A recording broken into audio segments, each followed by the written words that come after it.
শহরের 5টি বড় সরকারি হাসপাতালে আরও করা হলো নিরাপত্তা। থাকবে নাইট পেট্রোলিং ও করা পুলিশি নজরদারি। নতুন ব্যবস্থা কার্যকর হচ্ছে বলে খবর লালবাজার সূত্রে। এসএসকেএম হাসপাতালে মুখ্যমন্ত্রী শুভেন্দু অধিকারী উচ্চ পর্যায়ের বৈঠকের পর নড়ে চড়ে বসল কলকাতা পুলিশ। শহরের 5টি বড় সরকারি হাসপাতালে নিরাপত্তা আরও করার সিদ্ধান্ত নেওয়া হয়েছে।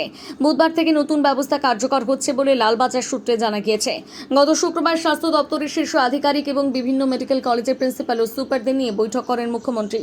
সেখানে চিকিৎসকদের নিরাপত্তা নিশ্চিত করা হয়, বহিরাগতদের প্রবেশ নিয়ন্ত্রণ এবং হাসপাতালের দালাল চক্রের বিরুদ্ধে কঠোর পদক্ষেপ নেওয়ার নির্দেশ দেওয়া হয়। সেই নির্দেশের পর পুলিশ প্রশাসন একাধিক নতুন পদক্ষেপ নিয়েছে। আরজিকর মেডিকেল কলেজ হাসপাতাল, এসএসকেএম হাসপাতাল, মেডিকেল কলেজ অ্যান্ড হাসপাতাল কলকাতা, নীলরতন সরকার মেডিকেল কলেজ ও হাসপাতাল কলকাতা, ন্যাশনাল মেডিকেল কলেজ ও হাসপাতালে নিরাপত্তা বাড়ানো হয়েছে। নতুন নির্দেশিকা অনুযায়ী হাসপাতালের ভেতরে প্রবেশের ক্ষেত্রে কড়া নজরদারি চালানো হবে।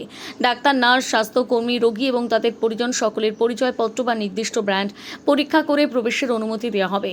এছাড়া হাসপাতাল চত্বরে কলকাতা পুলিশের বিশেষ ওয়্যারলেস যোগাযোগ ব্যবস্থা সক্রিয় রাখা হবে, যাতে কোনো গোলমালের খবর দ্রুত নিয়ন্ত্রণ কক্ষে পৌঁছয়।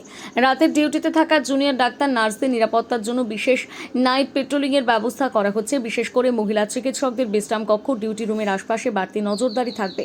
হাসপাতালগুলোতে সিসিটিভির নজরদারি আরও জোরদার করা হচ্ছে।